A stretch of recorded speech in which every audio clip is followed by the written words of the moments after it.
Strong winds took down a church steeple.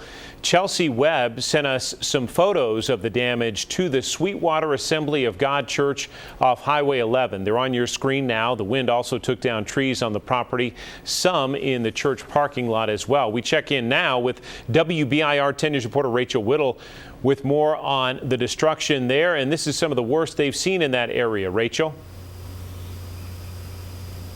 That's right, John. Storms were too strong for Sweetwater Assembly of God's church steeple, which you can see came tumbling down earlier this evening. Now the lead pastor and neighbors say they've seen bad storms come through this area, but this one was something else.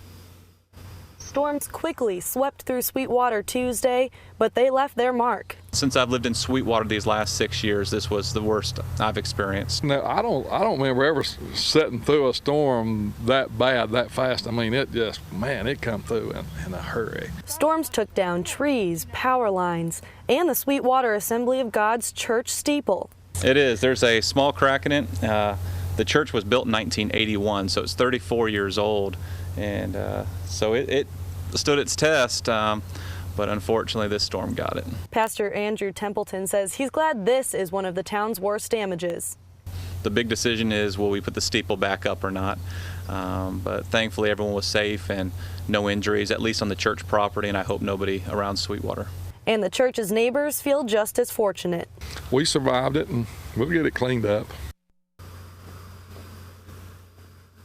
And you heard it from Pastor Templeton. He says the next big decision is whether the church does put this steeple back up. He says if they do, they will probably have to look into getting a new one. John?